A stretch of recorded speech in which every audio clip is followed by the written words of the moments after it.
आखिर ऐसा क्या है जो अभिषेक शर्मा को पावर प्ले के सबसे खतरनाक बल्लेबाजों में से एक बनाता है?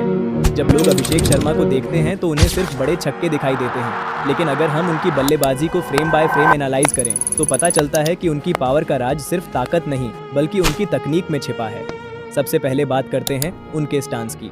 अभिषेक का स्टांस अधिकांश भारतीय बल्लेबाजों से थोड़ा ज्यादा ओपन है।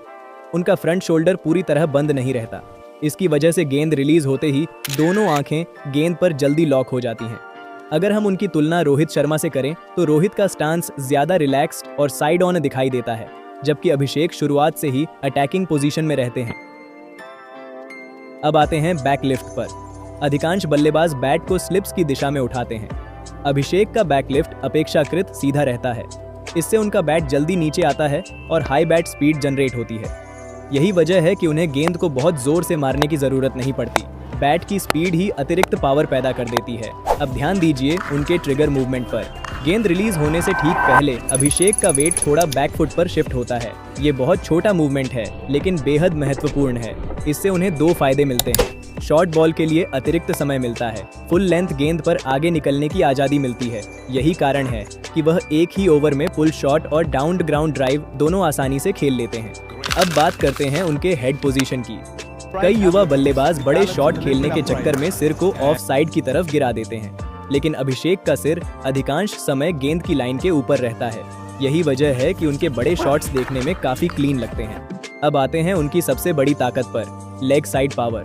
अगर आप उनके छक्कों को ध्यान से देखें तो पाएंगे कि उनका फ्रंट हिप बहुत तेजी से खुलता है।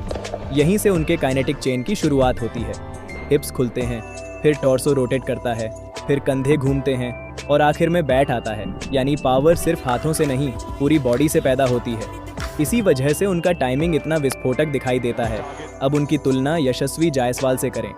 यशस्वी ज्यादा वर्टिकल बैट पाथ का इस्तेमाल करते हैं, जबकि अभिषेक का बैट स्विंग थोड़ा ज्यादा आर्क बनाता है। यही वजह है कि अभिषेक लॉन्ग ऑन और डीप मिड विकेट के ऊपर आसानी से बड़े शॉट खेल पाते हैं। अब बात करते हैं फास्ट बॉलिंग के खिलाफ सेटअप की। 140 प्लस स्पीड के खिलाफ अभिषेक का बैक एंड अक्रॉस मूवमेंट बहुत छोटा होता है। वे क्रीज में ज्यादा मूव नहीं करते। इससे उनका सिर स्थिर रहता है, और स्थिर सिर का मतलब है बेहतर बॉल ट्रैकिंग। यही कारण है कि वह तेज गेंदबाजों के खिलाफ भी फ्रंट फुट पर आकर अटैक कर पाते हैं। अब स्पिन के खिलाफ उनकी तकनीक देखें। अधिकतर बल्लेबाज स्पिनर के खिलाफ गेंद पिच होने का इंतजार करते हैं, लेकिन अभिषेक अक्सर गेंद के पिच होने से पहले ही फुटवर्क का निर्णय ले लेते हैं। यानी उनका डिसीजन मेकिंग प्रोसेस काफी जल्दी शुरू हो जाता है। यही वजह है कि स्पिनर को लाइन बदलने का समय नहीं मिलता। अब उनकी सबसे अंडररेटेड क्वालिटी, बैट स्पीड।